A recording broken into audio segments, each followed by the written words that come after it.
South ఇండియాలోనే biggest sorry store మన Varahi silks మన విజయవాడ ఎంజీ రోడ్ లో డిసెంబర్ 4వ తారీఖున ఘన ప్రారంభం. ఆంధ్రప్రదేశ్లో జిల్లాల పునర్వ్యవస్థీకరణలో భాగంగా శ్రీ సత్యసాయి జిల్లాలో అనేక మార్పులు చోటు చేసుకున్నాయి. ప్రధానంగా ఇక్కడ కొత్తగా రెవెన్యూ డివిజన్ ఏర్పాటు చేయాలని చెప్పని డిసైడ్ చేశారు.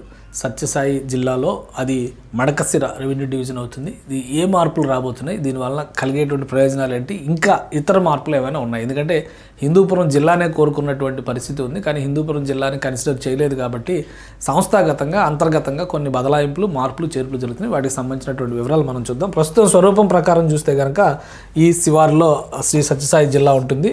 సో మడకసిర ప్రాంతం ఈ ఎడ్జ్లో ఉంటుంది కాబట్టి దాన్ని ఏ విధంగా విభజించారు, దానిలోకి ఏ మండలాలు వెళ్తున్నాయి ఏంటి అనేది కూడా ఒకసారి మనం విశ్లేషిద్దాం. ఇది రాష్ట్ర ప్రభుత్వం ఇచ్చినటువంటి జీవో. ఈ జీవోలో క్లియర్గా ఇది ప్రిలిమినరీ జీవో అని చెప్పారు. ఫైనల్ జీవో రావడానికి ఇంకా 30 రోజుల సమయం ఉంది.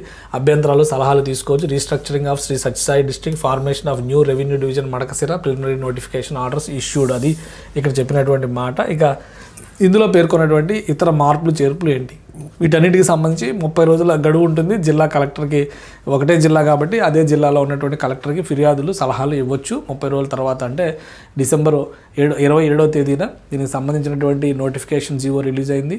అలానే ఏపీ గెజిట్లో కూడా పబ్లిష్ అయింది ముసాయిదా జీవో. కాబట్టి 30 రోజుల టైం ఉందంటే నెక్స్ట్ మళ్ళీ 27వ తారీఖు కల్లా, డిసెంబర్ 27వ తారీఖు కల్లా వీటిపైన అభ్యంతరాలన్నీ కూడా స్వీకరిస్తారు.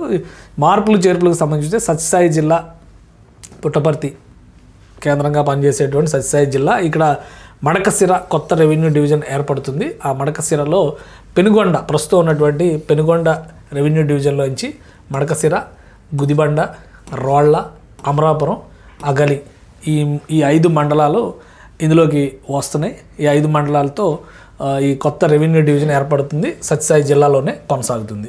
ఇక పెనుగొండలోకి ఆల్రెడీ పుట్టపర్తిలో ఉన్నటువంటి గోరంట్ల మండలాన్ని పెనుగొండ రెవెన్యూ డివిజన్లోకి మారుస్తూ ఒక నిర్ణయం తీసుకుని, ఇది పుట్టపర్తిలో ఉంది, దీన్ని ఇటు మార్చారు. అలానే కదిరి మండలంలో ఉన్నటువంటి ఆమదగురు దీనిలోకి పుట్టపర్తిలోకి తీసుకొచ్చారు. అంటే పుట్టపర్తి ఇక్కడి నుంచి పుట్టపర్తి నుంచి ఒక మండలం తీసుకున్నారు, కదిరి నుంచి ఒక మండలాన్ని పుట్టపర్తికి కలిపారనమాట. ఈ 3 మార్పులు జరుగుతున్నాయి. అంతా అంతర్గతంగా జరిగినటువంటి రీస్ట్రక్చరింగే. అయితే బహుశా పరిపాలనా సౌలభ్యం కోసం, స్థానికంగా అడ్మినిస్ట్రేషన్లో ఉండేటువంటి ఇబ్బందులను అధిగమించడం కోసం తీసుకున్న నిర్ణయం కావచ్చు. స్థానికంగా ఎవరికైనా అభ్యంతరాలు ఉంటే కనుక ఈ 3 మార్పుల పైన జిల్లా కలెక్టర్ ఆఫీస్లో ఫిర్యాదులు చేస్తే వాటిని పరిశీలించేటువంటి అవకాశం ఉంది. 30 రోజుల తర్వాత ఇవన్నీ ఆటోమేటిక్గా ఫైనల్ గెజిట్స్ రిలీజ్ చేసేటువంటి అవకాశం ఉంటుంది. బహుశా జనవరి 1, 2026 నుంచి అమల్లోకి రావచ్చు, లేదా జనవరి 26, 2026 నుంచి అమల్లోకి వచ్చే అవకాశం కూడా ఉంది. ఎందుకంటే కొత్త జిల్లాల ఏర్పాటుతో ముడిపడి ఉన్నటువంటి మార్పులు చేర్పులు కాబట్టి అన్నింటినీ ఒకేసారి అమల్లోకి తీసుకొచ్చేటువంటి ప్రక్రియ. జిల్లాల ఏర్పాటులో ఉండేటువంటి కొంత సమయాన్ని, అంటే ప్రొసీజర్స్ని అడ్వాంటేజ్గా తీసుకునేటువంటి క్రమంలో కొంత సమయం తీసుకోవచ్చు. ఏదైనా కానీ 2026 జనవరిలో ఈ కొత్త స్వరూప స్వభావాల్ని, రాష్ట్రంలో అనేక మార్పుల్ని చూసేటువంటి అవకాశం అయితే, సంస్థాగతంగా జరిగినటువంటి పునర్వ్యవస్థీకరణని చూసే అవకాశం అయితే కలగబోతుంది. సుమన్ టీవీలో మీ పర్సనల్ అండ్ బిజినెస్ ప్రమోషన్స్ కోసం కింది నెంబర్కి కాంటాక్ట్ చేయండి.